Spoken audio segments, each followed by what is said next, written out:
الفاتحة لسيد العرب والأعجم وهدية للمؤلف ومشايخنا وأصولنا الكرام ولفتوح العلم خير والحكم الفاتحة. أعوذ بالله من الشيطان الرجيم. بسم الله الرحمن الرحيم. الحمد لله رب العالمين الرحمن الرحيم مالك يوم الدين إياك نعبد وإياك نستعين اهدنا الصراط المستقيم صراط الذين أنعمت عليهم غير المغضوب عليهم ولا الضالين آمين. Bismillah walhamdulillah wassalatu wassalamu ala rasulillah Muhammad ibni Abdillah wa ala alihi wa sahbihi wa mawala. Amma ba'du wa'lamu anna an-nabiyya sallallahu alaihi wasallam qala la yanbaghi lil 'alimi an yaskuta 'an 'ilmihi wa la yanbaghi lil jahili an yaskuta 'an jahlihi. Wa bisanadil muttasili ila al-imam al-mu'allif rahimahullahu ta'ala wa 'ada an naf'a bihi wa bi 'ulumihi wa bikum fi daraini amin. Qala an Abi Hurairah radhiyallahu anhu qala, meriwayatkan sebuah hadis daripada sahabat Abu Hurairah, semoga Allah meridhoi kepada beliau. Qala, beliau bercerita,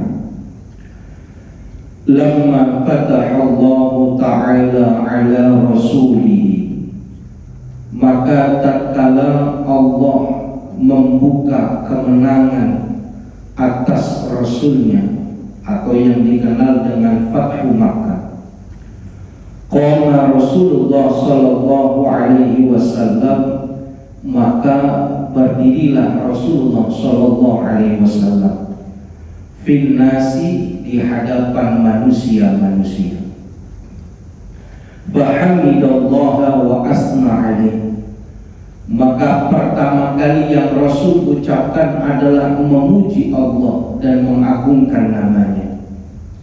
Tsumma qala, kemudian Nabi bersabda, innallaha habasa an Makkah tanfila, sesungguhnya Allah subhanahu wa ta'ala melindungi kota Mekah daripada serangan pasukan bergajah. Wa sallatu 'alaiha rasulahu wal mu'minina, dan telah mengalahkan Allah atas kota Mekah kepada Rasulnya dan orang-orang yang beriman.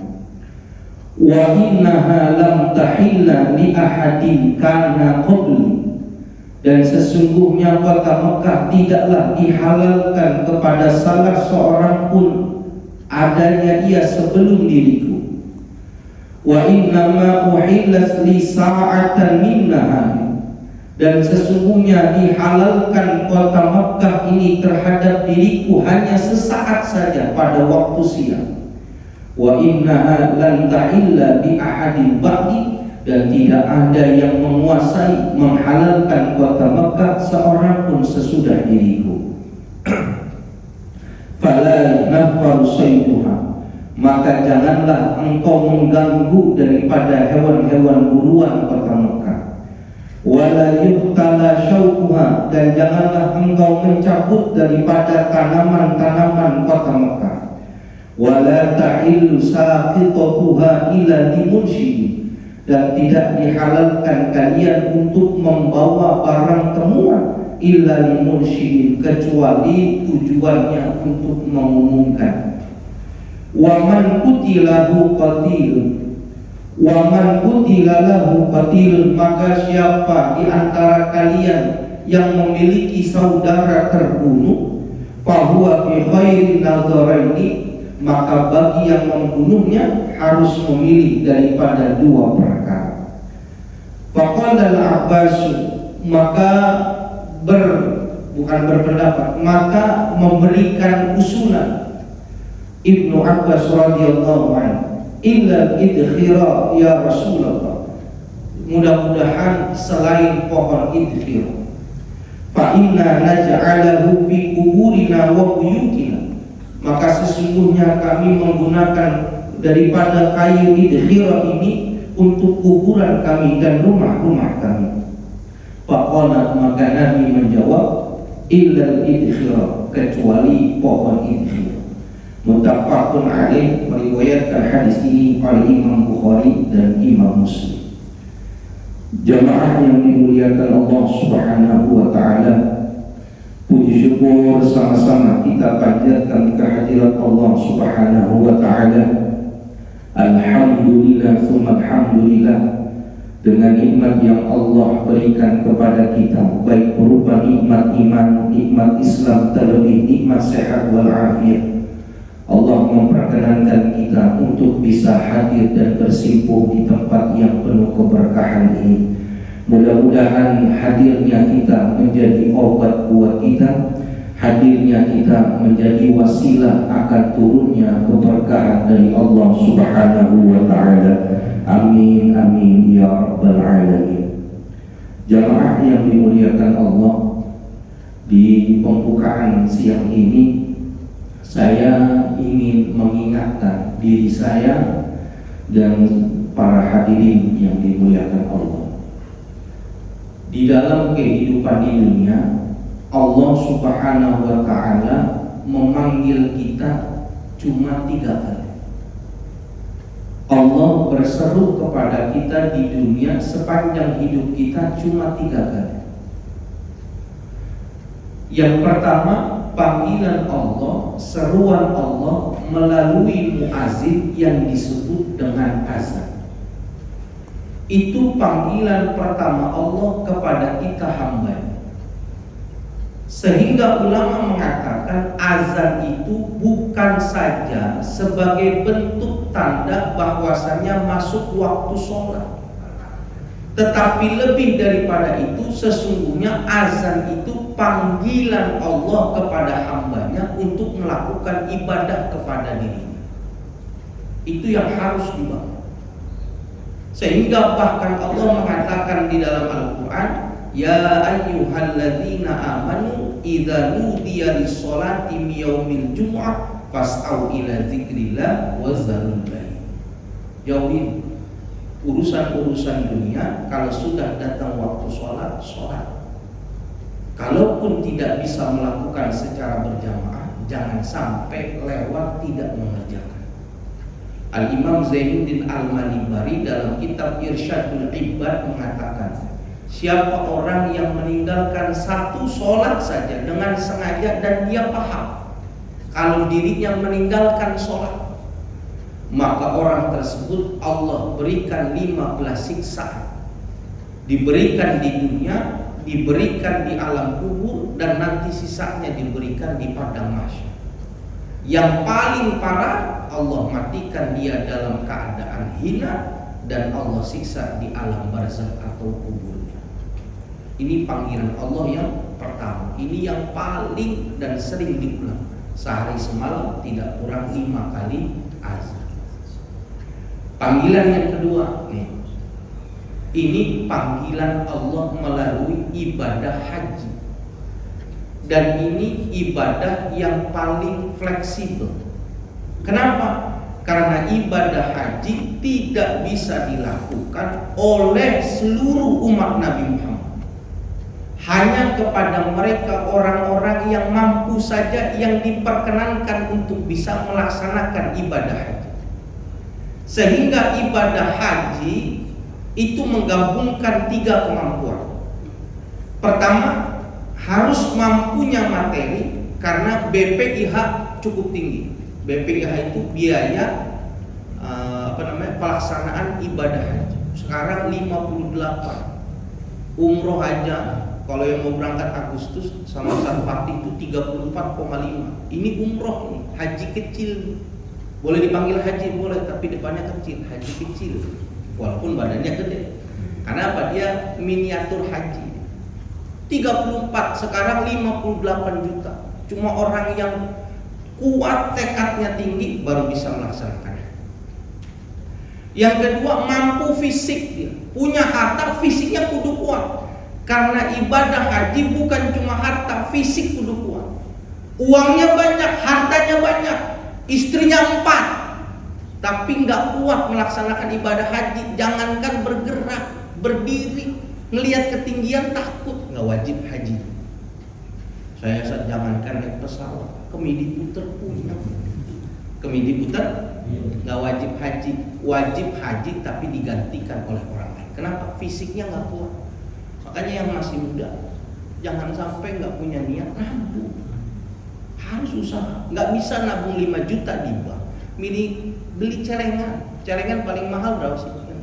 Tulis niat buat haji, supaya dicatat sama Allah kita orang yang berniat mau melaksanakan ibadah.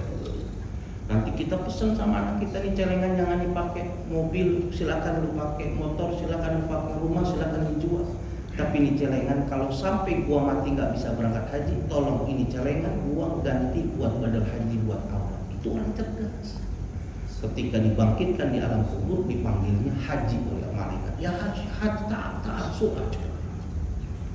Ini orang yang hebat. Yang ketiga, tahu manasikul haji. Ini kita lagi belajar tentang tata cara haji. Oleh karena itu, orang yang namanya sudah dipanggil menjadi duyufur rahmah, tamu-tamunya Allah, ibadah haji dan umrah, maka jangan sampai ibadahnya itu tercela, bahkan sampai mardu. Sehingga perlu buat kita mempelajari tentang manasikul haji. Kita sekarang belajar manasik haji, Tuhan pengen bilang, sekarang belajar aja dulu. Nanti satu saat kau mau dipanggil sama Tuhan, kita sudah punya perbekalan. Karena bahaya kalau nggak punya ilmu manasikul haji.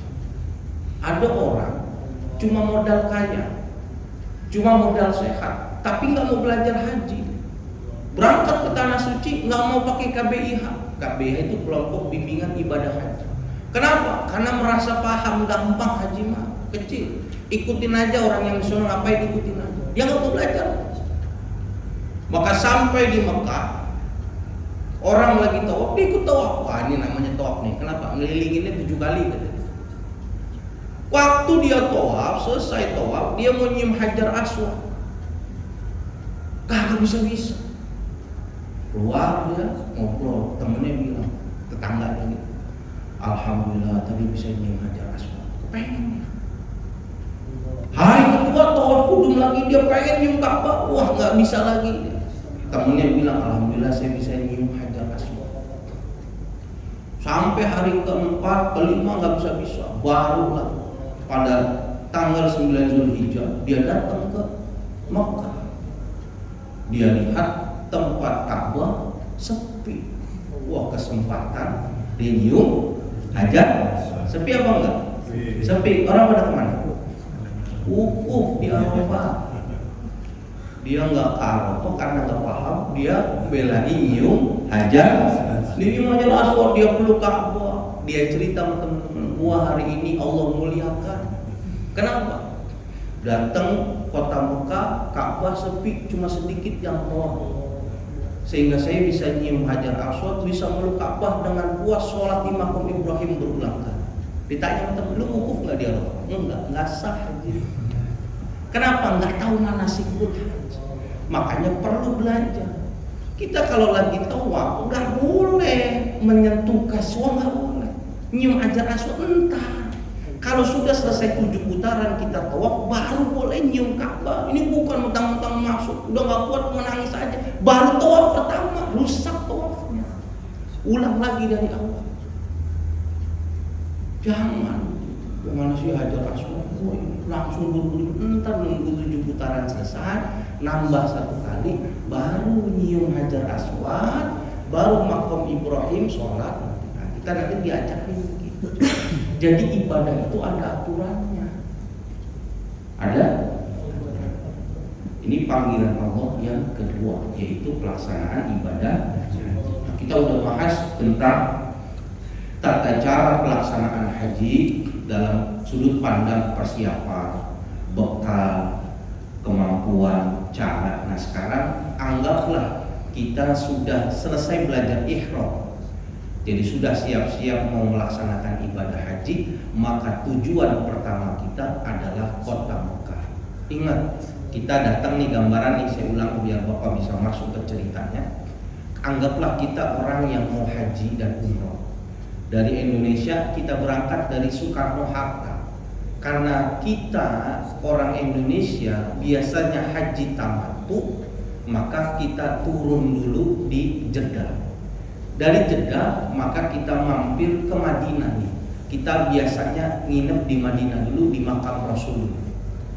Dari situ ketika sudah mau datang waktu haji, maka kita dipersiapkan untuk mulai ibadah haji. Di Mekah hotel kita udah disiapin, bukan urusan kita, udah diurusin sama negara, sama maktab sudah ada.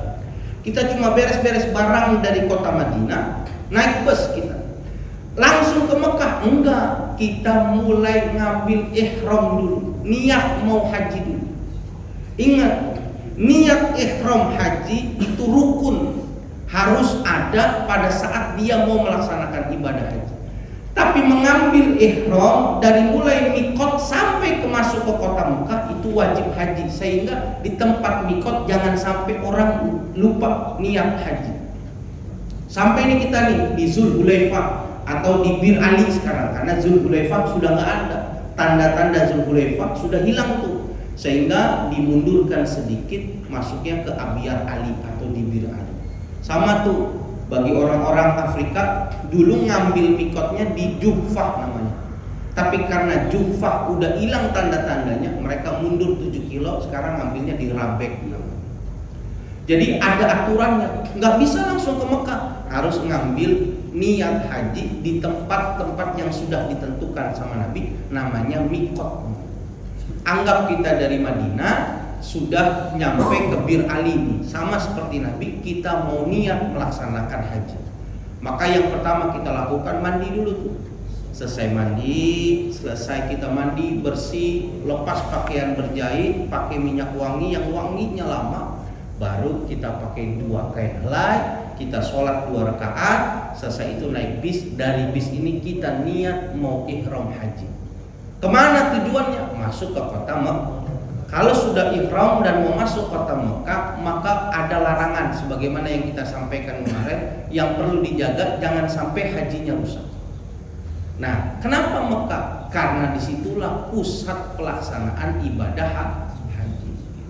Nah, Nabi waktu mau melaksanakan ibadah haji, Nabi ingin memberikan gambaran dulu supaya jangan meremehkan haji.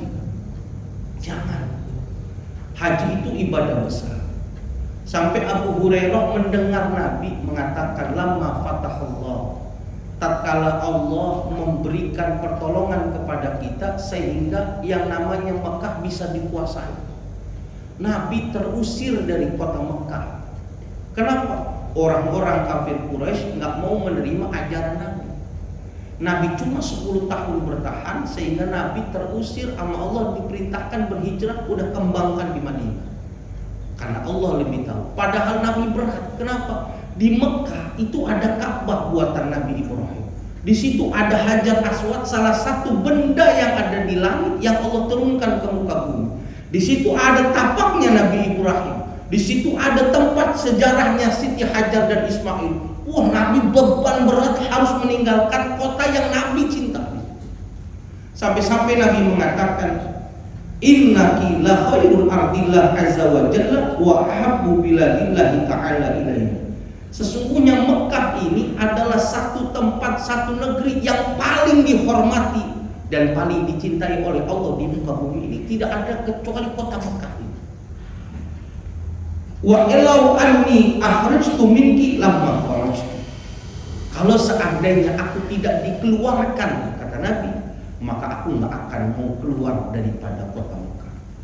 Bukan kafir Quraisy yang membuat aku keluar, tapi perintah Allah berhijrah yang membuat aku keluar dari kota Mekah. Nabi tahu di situ Pak, ibadah di situ diganjarnya 100.000 kali lipat. Bapak sholat 1 rakaat di sini pahalanya cuma 27. Di sana sekali sholat ganjarannya 100.000 rakaat. Allah turunkan 120 rahmat. Satu rahmat saja kita bisa cinta satu dunia dengan satu rahmat. Tapi Allah turunkan 120 rahmat di atas kota Mekah, di atas Ka'bahnya. 60 situna li musalli, 60 rahmat Allah bagi orang yang mau sholat menghadap Ka'bah langsung. Wa arba'una li tawafi, 40 rahmat Allah bagi orang-orang yang mau bertawaf di Ka'bahnya Allah. Wa isruna lin nazirin, 20 rahmat Allah bagi orang yang tawaf lelah, sholat lelah, memandang Ka'bah dengan cinta, Allah berikan rahmat 20. Makanya nggak ada yang susah. Tuh 120 rahmat. Sehingga Nabi sampai ketika disuruh hijrah, Nabi nangis. Kayak kita disuruh keluar dari kampung halaman kita, nangis. Kata Nabi, kalau saya nggak diperintahkan untuk keluar, saya nggak mau keluar. Nabi itu cerita Fathul Mekah. Kamu tahu nggak susahnya kami, sahabat Bilal bin Rabah, Sumaid bin disiksa di kota ini. Itu masih terbayang sama Nabi. Maka ketika Allah tentukan terjadi sebuah pelanggaran perjanjian Hudaybiyah yang dilakukan oleh kaum kafir Quraisy yang ada di Mekah, maka Allah perintahkan Nabi untuk siapkan pasukannya Rasul. Nabi siapin pasukan. Sekarang sudah waktunya kau kembali ke kota Mekah. Nabi semangat. Kenapa? Memang Nabi hatinya di Mekah. Nabi pengennya di Mekah. Maka Nabi kumpulkan sahabat. Orang yang kan Nabi mau ngajak perang, Nabi kumpulin dulu 1000 sahabat. Tapi sebelum Nabi jalan, Nabi doa kepada Allah, ya Allah, mudah-mudahan jangan sampai kemuliaan kota Mekah ini yang kau tandai dengan keberkahannya Nabi Ibrahim tercidrai dengan adanya peperangan diriku dengan orang-orang kafir Quraisy Mekah. Maka tolong ya Allah, ketika sampai di sana, mudah-mudahan orang kafir Quraisy nggak ada yang tahu. Datang Nabi sama sahabat-sahabatnya sampai Mekah, orang kafir Quraisy nggak ada yang tahu. Baru mereka sadar ketika Nabi dan pasukannya sudah berkumpul di kota Mekah. Karena gini, baru pasukan Nabi gitu. Kayak kita melihat, ini kok udah Pancasila semua, orang semua. Awal mengusul doa. CS lah. Iya, kita udah gitu kan ya, kalau ngomong ABRI kan ngeliat ini pasukan ini kan, wah kaget kita gitu. Satpam semua kita lihat, PLN gambar listrik ya kan sambar gitu. Iya, waduh ini baru sadar. Bahkan pentolannya nih Abu Sufyan bingung gitu. Kenapa? Kita belum siap kalau disuruh perang. Mana bola belum diasah, karatan belum siap itu. Tapi apa hebatnya Rasul? Orang aturannya, kalau sudah menang di dalam peperangan, negerinya menjadi ekspansi buat kita, peluas negara, perempuannya, hartanya itu jadi kawanan, hartanya bisa kita miliki. Tapi tidak oleh Nabi. Kata Nabi, bagi mereka yang masuk ke dalam Masjid Haram, mereka selamatkan. Perempuan diselamatkan, kecuali 17 orang. 17 orang ini pantas dipenggal. Yang 17 orang itu keringetannya, keringetan. Ya Allah, gue dibalas nih sama orang. Tapi apa yang 17 itu dipenggal kepalanya sama Nabi? Mereka cuma datang kepada Nabi, Nabi kami mohon maaf, kami masuk agama Islam. Sama Nabi mereka dipenggal. Makanya Nabi namanya Halim, bukannya sabar. Kalau sabar itu kalah sama Halim. Kalau sabar nih, kita dipukul sama atasan, dimaki-maki depan umum, marah nih kita. Kita sabar. Tapi ketika punya kesempatan untuk membalas, dibalas sama dia. Dulu lo waktu jadi orang kaya, madep sini muka lo. Dulu gua dikitin, kita balas tuh. Dulunya sabar. Tapi Halim diberikan kesempatan oleh Allah untuk membalas orang yang zalim, Nabi nggak mau balas. Itu namanya Halim.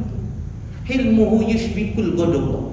Sabarnya Nabi itu menutupi kemarahannya Nabi. Ketika orang sudah bilang, ya Nabi saya minta maaf, saya meluk agama Islam, Nabi maafin, Nabi bebasin. Hartanya udah ambil punya kamu. Sehingga Mekah itu bersih. Ada satu yang kupingnya merah. Kayaknya kalau gue gak dimaafin, gue bakal diincar nih gue sama dia. Kata orang ini, namanya Sufyan bin Umayyah. Kenapa? Gue paling gede sama Muhammad. Gue yang lemparin tai, gue yang dekat jalannya. Sekarang dia datang, hancur. Tapi Nabi nanya, mana Abu Sufyan? Mana Sufyan bin Umayyah? Takut ya Rasul gitu. Ngapain takut dia? Dia lagi pusing di rumahnya. Jadi orang susah dia sekarang. Ditinggalin sama teman-teman. Kan begitu, kalau teman susah kan ditinggalin kan. Teman sialan kan gitu. Lagi enak gajian aja udah datang loh. Enggak kenal aja coba-coba WhatsApp ya kan. Sehat mengipul. Tumben tanggal 1 sampai tanggal 5. Ini gila tanggal 23, 24 atau offline semua ya kan. Jaringan terganggu, baterai habis. Mana Sufyan bin Umayyah? Sufyan bin Umayyah lagi di rumahnya, Rasul lagi takut gitu. Dia jadi orang susah. Kata Nabi gini ke sahabat, tolong siapkan 100 ekor unta betina yang lagi hamil tua, kirimin ke rumah Sufyan bin Umayyah. Kirimin sama Nabi. Assalamualaikum, salam. Nih kiriman apa? Unta betina hamil tua. Dari siapa? Min Rasulillah, dari Rasul. Muhammad, iya Muhammad. Taruh aja di depan. Ya iya kan masa unta taruh dalam rumah 100 kandang semuanya taruh depan rumah, tapi dia benci gitu. Bukan benci, merasa disepelekan. Gak lama Rasul kirim lagi tuh 100 ekor kambing, dikirim sama Nabi. Sampai Sufyan bin Umayyah bisa mengambil manfaat dari hewan yang Nabi kirim. Dia lagi susah, Nabi tahu gitu. Sampai dia nangis gitu. Wallahi laqad a'tani wa huwa abghadun nasa ilayya. Demi Allah, Muhammad itu orang yang paling aku benci. Tapi dia sering memberikan aku. Famazala yu'tini, bahkan bukan sekali ngasih, terus menerus. Hatta innahu ahabbun nasa ilayya, sehingga Muhammad menjadi orang yang paling aku cintai. Faqad hasuna Islamu, sungguh bagus keislaman. Enggak kuat nangis, dia jejeritan nyari Nabi Muhammad, meluk Islam. Ya Rasul, saya kira saya mau dipenggal. Ya Rasul, saya kira kamu mau menyiksa, menahan saya ya Rasul. Kata Rasul, Islam tak begitu. Sehingga masuk pasukannya Sufyan bin Umayyah Islam gara-gara Nabi baik. Nabi doa, ya Allah jangan kotorin ini. Ini sejarah yang dilakukan Nabi Ibrahim. Kenapa masih ada makom Ibrahim namanya? Makom itu bukan berarti kuburan, tapi pijakan Nabi Ibrahim ya Allah. Nabi Ibrahim mau bangun Ka'bah tinggi ya Allah. Nabi Ibrahim gak sampai ya Allah. Sehingga Nabi Ibrahim ditolong sama Ismail ngambilin tumpukan batu supaya batu itu bisa diinjak sama Nabi Ibrahim, bisa menyelesaikan Ka'bah ya Allah. Yang batu itu sekarang tersimpan indah pada kurungan burung emas, kandang emas yang disebut makom Ibrahim. Itu perjuangan Nabi Ibrahim. Jangan sampai rusak ya Allah dengan peperangan. Inilah makanya dalam Islam ada politik dan siasat. Gak boleh itu diserang, dibombardir habis rumah sakit. Zolim mereka. Kalau mau perang, perempuan keluar dulu. Yang ini keluar, yang masih kafir silahkan masuk, siap berperang. Bukannya dibombardir habis. Rumah sakit diambil. Islam begitu. Yang mau masuk Islam silahkan. Yang mau kafir di sini silahkan ikuti aturan yang ada. Nabi pengen gambar itu. Jadi mau masuk ke kota Mekah itu perjuangan yang luar biasa. Jalan Madinah ke Mekah. Sehingga Nabi mengatakan, Innallaha habbasa an Makkah al-fila wa sallatu 'alaina rasulul mu'min. Ini Mekah dulu disebutnya Bakkah. Di Bakkah mubarakah kata Nabi. Apa artinya Bakkah? Bakkah artinya hancur. Siapa yang nggak tahu Raja Abraha al-Ashram itu yang menguasai Romawi, yang bisa ngalahin cuma Ashram itu. Abraha al-Ashram. Kenapa digelarin al-Ashram? Karena mukanya Abraha itu kena pedang, hancur mukanya, putus mukanya, hancur kena pedang. Sehingga digerakkan al-Ashram, tidak ada muka, dikasih topeng. Tapi ini orang yang paling bengis.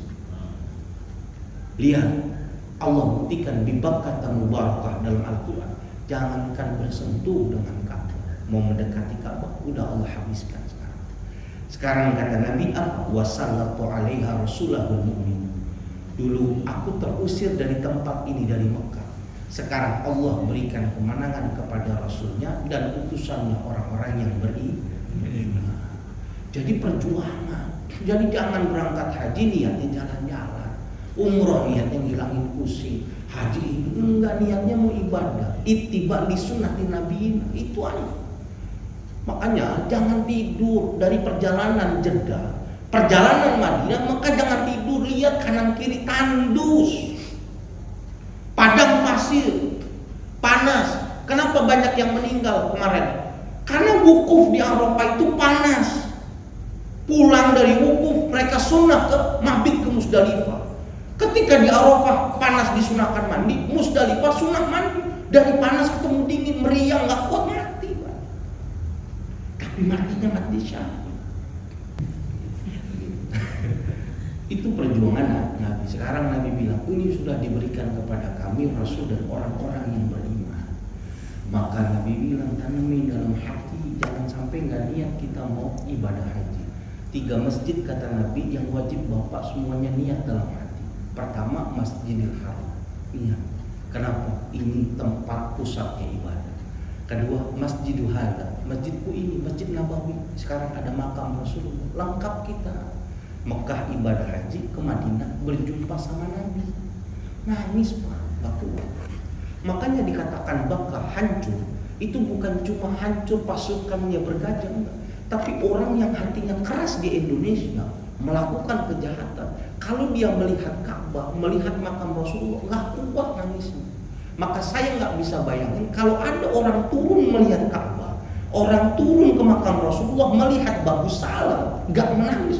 Orang ini di Jakarta, di Indonesia, nggak tahu dimakannya apa. Orang nggak bakal kuat Pak. Biar kata di sini jenderal, bintangnya bintang 7. Nggak ada ya? Bintang 7 ada kan ya? Oh punya ya? Iya, bintangnya bintang 7 lah, apalah di sini orang yang berpengaruh lah, Pak Kumis dan lain sebagainya misalkan. Datang ke sana Pak, nggak kuat melihat Ka'bah, walaupun tuh haji yang ke-17. Kenapa? Hati dihancurkan semua. Di situ ada ngerenyuhan rasa malu, kita mau minjak, ya Allah. Saya ingat emak, ya Allah, emak cuma minta beliin kacang, ya Allah. Saya mau berangkat, saya nggak beli. Sedih dia, malu dia, ya Allah. Yang ada di situ cuma nangis, ya Allah, nggak sanggup saya, nangis. Ingat makam Rasulullah yang diceritakan sejarahnya, diceritakan kehebatannya, diceritakan kemuliaan. Sekarang makamnya di depan mata, ya Allah, nggak kuat. Sebelahnya ada makam Abu Bakar, sebelahnya ada makam Umar bin Khattab, nggak kuat kita. Dengar sejarahnya kita kagum bagaimana sekarang makamnya di depan kita. Seakan-akan Rasul mengatakan, Assalamualaikum ya Habib, selamat datang di masjidku. Niat. Wah, saya kan gajinya cuma 10 juta Ustaz. KPR BTN 4 juta, mobil 3 juta. Jangan ngomong itu. Yang susah bukan lu doang. Panggilan haji itu duyufur rahmah, tamunya Allah, undangan Allah. Kalau Allah mau undang kepada hambanya, nggak usah pakai ngomongin duit. Nanti juga ada orang yang berangkat. Udah yakin aja. Makanya Syekh Ahmad Sholeh Huzayi mengatakan, saya malu ketemu orang ini. Orangnya lagi nyapu. Ini Syekh besar, Syekhul Kabir, orang ulama besar. Gua ngiri sama dia. Orang ini orang susah, tapi tiap hari senyum bahagia. Ditanya kenapa sih, kok ngiri sama orang yang nyapu, orang susah Bangladesh ini, kenapa? Kata dia, orang inilah yang diperkenankan oleh Raja Saudi untuk membersihkan makam Nabi, langsung dia yang dikasih. Cuma dia doang yang boleh masuk. Tiap hari bisa bersihin makam Nabi, lihat makam Nabi di situ. Dia bisa meluk sepuasnya dia. Dia nggak butuh duit kata dia. Gua penting bisa masuk setiap hari di sini. Maka bisa gua cari. Dia nggak minta duit, tapi keluarganya kecukupan. Karena dia ngeliatnya nggak minta yang lain, cuma bisa itu dia puasa. Saya nggak bisa masuk ke makam Nabi, tapi dia setiap hari bisa masuk ke makam. Maka saya baca di postingan itu nggak aneh. Ketika Saudi memberikan bonus kepada orang yang kerjanya rajin, ketika mau dikasih bonus dia nggak mau, dia cuma minta sholat sendiri di hadapan Ka'bah, dia dikasih. Padahal tukang Bangladesh yang ngerjainnya ngepel di Dia serius, dapat hadiah, dikasih uang, ditolak, cuma minta tolong pengen ibadah khusus di makam Ibrahim menghadap ke Ka'bah sendirian. Kita nggak bisa. Kalau bukan guru kemuliaan, bisa sholat sendiri gitu. Maaf ya, Ka'bah ditutup dulu, ada yang mau sholat, nggak bisa. Siapa? Mau presiden RI? Nggak bisa. Tapi ini tukang orang Bangladesh bisa. Termasuk orang yang membersihkan makam Rasul. Kita nggak bisa, Pak. Kita cuma bisa dengar sejarahnya. Pasir kudanya Nabi, yang Nabi di makamnya di sebelah Nabi, sekarang ada di makam Sunan Gunung Jati. Kita naik sampai atas, kita nggak ketemu di mana pasir itu. Tapaknya Nabi Rasulullah SAW. Itu yang maksudnya jangan sampai nggak punya cita-cita. Saya cuma hidupin cita-cita, yang punya himmah berangkat. Karena kita mampu. Kita tuh selalu bilang nggak mampu. Saya tanya jujur dan mohon maaf ya, Allah itu yang diukur hatinya, bukan lisan kita. Yang dilihat hatinya. Jujur aja jawab. Suatu saat bapak pulang ke rumah nih, lagi pulang ke rumah. Gak lama masuk rumah, ada orang ketok-ketok pintu. Ketok-ketok. Assalamualaikum. Bang Edwin, sehat. Ani gak bisa lama nih Bang Edwin, cuma bisa ngasih duit 5 juta aja buat ente. Buat apa? Enggak, udah cuma-cuma buat ente aja. Kebetulan lagi happy, udah Ani kasih ente 5 juta. Makasih ya Bang Edwin, Ani pulang. Jujur, seneng apa? Seneng apa? Terima nih duit 5 juta. Gak lama ketuk lagi yang kedua. Tuk. Assalamualaikum Pak Erwin. Pak Erwin tahu ketukan ini siapa biasanya? Siapa? Tukang. Kita paham. Datang Pak Erwin, tolongin anak saya Pak Erwin, 3 bulan belum bayar. Belum ini. Saya minta bantuannya 500.000. Karena baru dapat duit tadi 5 juta, ambillah 500.000 kita kasih nih. Ya. Jawab jujur Bang Edwin. Lebih demen hati ketukan pertama apa ketukan kedua? Jawab. Ketukan pertama, ketukan kedua? Pertama. Hati di mana ketukan? Ingat kata Tuhan. Yang namanya orang dikasih itu biasanya yang dikasih itu orang susah. Yang dikasih orang susah. Kita demen yang pertama karena orang ngasih kita, berarti kita orang susah. Kata Allah, bagaimana saya mau ngasih harta yang banyak kalau mental hatinya orang susah? Sabaqa dirhamun mi'ata alfi dirhamin, kata Rasul. Sedekah 1000 itu lebih banyak daripada orang yang sedekah 10.000. Wahakadha ya Rasul, kok bisa begitu? 1.000 sama 10.000 ya Rasul. Yang sedekah 10.000 di dompetnya ada duit 1 juta. Tapi yang sedekah 1.000 di dompetnya cuma punya duit 2.000. Dia tetap mau sedekah setengah dari harta yang dia punya ya pada saat itu. Yang 10.000 mah enteng, habis beli teh botol sisa. Mental dulu dibangun. Tuhan itu yang dilihat hati kita. Kita doa ya Allah pengen jadi orang kaya ya Allah, nggak dikasih kaya karena mental hatinya orang miskin. Gak bakal dikasih. Nahnu nahkumu bizahir wallahu yatawalla sarair. Allah bisa baca yang di hati. Kalau gua kasih sekarang, pasti nggak sholat. Kalau gua kasih sekarang, lu pasti nggak ini. Makanya Allah memberikan kepada kita itu bukan pada saat kita butuh, tapi Allah tunda pada saat yang tepat. Kalau bisa jadi diberikan saat itu, bisa jadi mudorot. Gambarannya supaya bisa mencerna nih. Kenapa ditunda? Padahal dikasih sama Tuhan. Gambarannya supaya gambar. Ada kiai pulang ngajar, ceramah, dakwah. Kiai zaman dulu itu kalau bawa roti itu pasti habis acara. Karena dulu makan roti makanan orang kaya. Dulu kita masih makan singkong, masih makan yang lain lagi. Makanya kiai pulang bawa singkong, bawa roti. Di rumahnya anaknya lagi main tanah, tangannya kotor. Pulang tuh kiai, sampai depan rumahnya anaknya bilang, "Ya, minta rotinya dong." Kata ayah, "Kagak. Tangan kotor, cuci tangan dulu sama." Cuci tangan dulu. Setelah cuci tangan, tangannya bersih, minta roti dikasih gak? Dikasih. Itu gambaran doa begitu. Kalau tadi tangannya kotor, minta sama ayahnya, langsung dikasih rotinya, bisa jadi bukan jadi sehat, jadi sakit dia. Kenapa? Tangannya kotor. Tapi kalau tangannya bersih, dikasih pada saat yang tepat, bisa jadi kesehatan buatnya. Begitu pula hartanya Rasul, hartanya Allah yang diamanati penjelasan dari Rasul kepada kita. Hati dulu jadi orang kaya. Kalau ngeliat orang, malas diri dia. Gampangnya gue udah tahu. Mental orang susah loh, gak bakal jadi orang kaya. Percaya, gak ada orang sedekah jadi orang miskin. Gak ada, rumusannya gak ada. Percaya loh. Makanya diajarin seperti itu. Ini ngomong gini bukan gak ada risiko, ada risiko. Ada risiko orang ngomong gitu. Buktikan ilmu, buktikan. Paham ya? Itu gambarannya begitu. Ini jamnya salah apa ya? Apa saya nih? Saya belum baca, ini baru segini doang. Soalnya jangan itu. Nabi terakhir saya tutup ini belum, saya izin nanti diulang lagi. Nabi udah bilang, saya di zamanun ala umat akan datang nanti.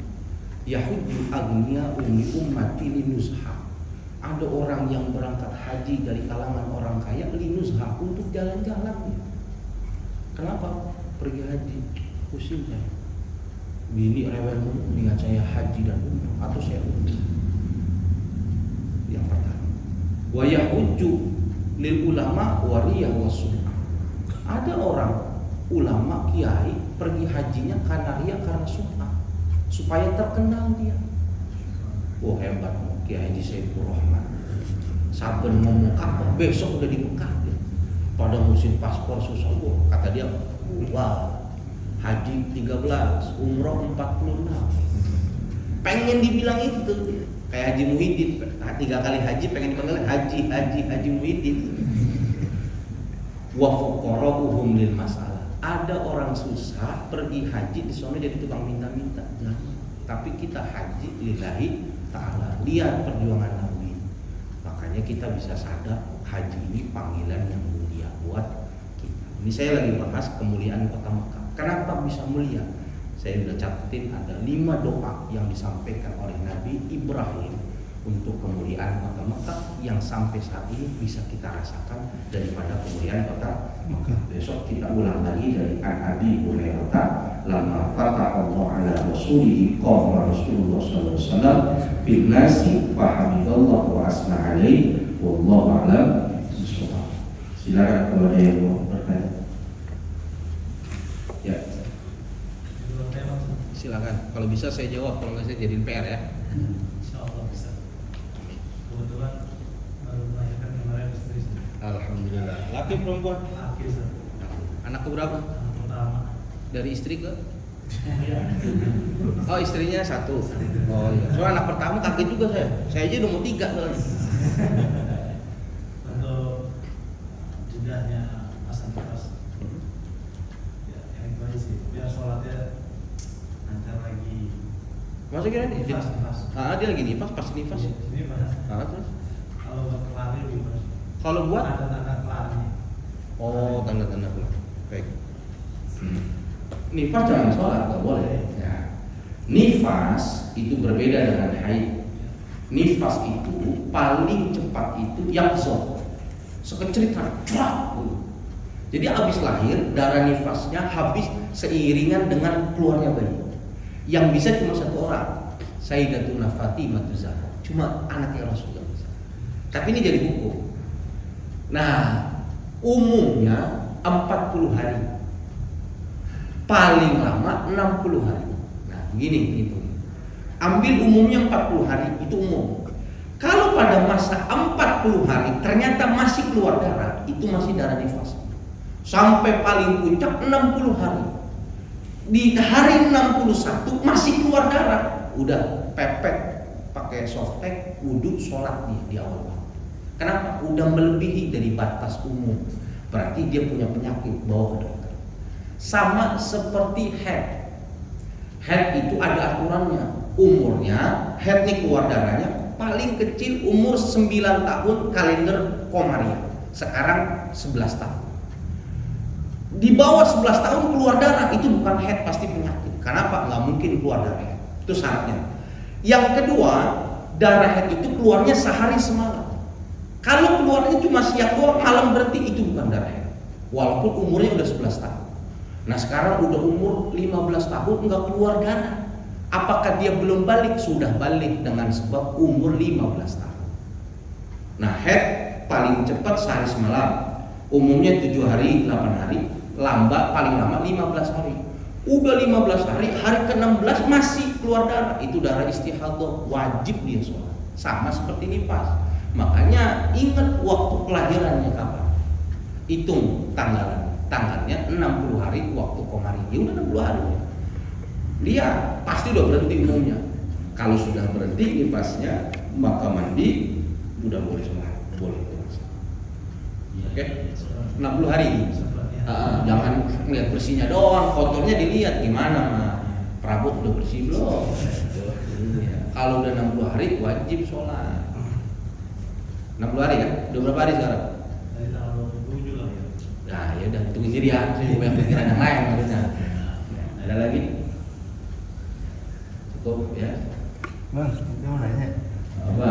Enggak, udah ngomong. Tadi Ustaz, Tadi siapa ya? Si ini Andri, kan dia kan lagi sholat jamaah kita kan. Gitu ya tadi ya? Yang keseimbangan rubuh ke belakang, dibanding Bang Anto. Istighfar. Nah, sholatnya sah apa enggak kira-kira? Soalnya terselak gitu. Iya. Terselak enggak? Menyelak ada ucapan. Iya. Nggak masalah, itu refleks. Nah, cuma ingat, kalau sholatnya lupa rakaat, kalau sholatnya lebih rakaat, lupa baca daripada sunnah abad, termasuk ada cacat, maka nanti dia jangan salam sebenarnya sujud sahwi. Kenapa? Sholatnya ada cacatnya nih. Tadi udah ngucap nih. Ini udah kebiasaan nih, tapi jangan dibiasain. Kita begini nih, kagak bisa nih mata kalau nggak ngeliat cewek nggak gini. Udah kebiasaan, emang terlatih nih bibir nggak boleh ngeliat cewek lewat begitu. Lagi sholat ke bawah gitu, lewat janda wangi. Nggak batas, enggak. Selama dia tidak mengucapkan secara suara, tapi dia kudu jangan digituin, nggak boleh. Makanya dibiasain. Itu rusak tuh kalau sampai berulang 3 kali nggak boleh. Atau yang batuk kayak gini. Kalau yang batuk kan ini batuknya itu beda tuh, jangan lewat tuh. Masih aman dia, tapi kena sujud sahwi. Cacat sholat. Orang matanya ketusuk satu, disebut manusia apa enggak? Sempurna nggak? Iya. Begitu sholat antum nggak ada apa-apa. Jadi jangan bilang penting masih sah. Jadi apapun yang terjadi di dalam sholat haram membatalkan sholat. Kan kita udah bahas hidatul khauf kan. Bahkan dalam takut sekalipun kita nggak boleh batal sholat. Gempa, lari yang jauh, cari tempat yang aman. Ntar udah ketemu tempat yang aman, lanjutin sholatnya. Yakinin arah kiblat. Jatuh nih dia, kita jangan nolongin. Jatuh nih, jatuh taruh, lanjutin sholat. Termasuk masih boleh menjawab handphone. Handphone bunyi, ya kan? Tutupkan botolmu. Misalkan, ringtone-nya ada nggak yang begitu? Ada orang bilang, ada. Jangan dibiarin, imamnya kasihan. Dengerin, ambil handphonenya, matiin, taruh lagi. Boleh. Dan itu harus sujud sahwi itu. Sujud sahwi. Kenapa? Apabila melakukan perbuatan di luar gerakan sholat yang diatur sama Nabi dan itu masih dimaafkan, tutupnya sama sujud sahwi.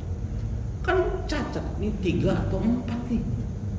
Aduh, 4 kali dah, 3 dah gitu. Itu cacat tuh, kenapa? Berarti dia sholat nggak khusyuk. Nah cacat lagi. Apalagi kunut, itu sunnah abad itu, ya kan? Kita tinggalin tuh, sengaja. Tapi pas lagi sujud kedua, aduh sayang ya, ganjarannya ya, ninggalin sunnah, ntar dikit pahalanya. Sujud sahwi dah, sujud sahwi itu. Kenapa ninggalin sunnah? Sekarang nggak kunut, nggak sujud sahwi, sah sholatnya, tapi cacat sholat, ngurangin ganjaran. Matiin, ada pisau nih, nancep nih kita, anak kecil mainin golok kita tuh. Kalau kita sujud, kena ya geser, sujud. Mending gerakannya jangan, gerakan kecil jangan 3 kali berturut-turut. Kayak gini geser nggak kenapa-kenapa, langsung sujud. Kalau satu kali gerakan fuz'ah yang keras baru batal. Tadi jatuh kaget gitu, misalkan lagi sholat gitu. Dor, ayo, loncatnya tinggi gitu dia. Itu gerakannya rusak tuh, kenapa? Gerakannya parah. Tapi kalau gitu loh, subhanallah, nggak apa-apa, masih aman. Tapi kalau yang bahasanya di luar Arab loh, astaga naga batal itu mas. Astaga naga. Nah, kenapa dia mengucapkan di luar kali itu masih bisa dianggap zikir, subhanallah. Apalagi barang laki yang disebutin. Jantol gitu kan. Ada. Itu bukan orang sini, bukan kantor sini. Tapi dulu pernah kerja di sini.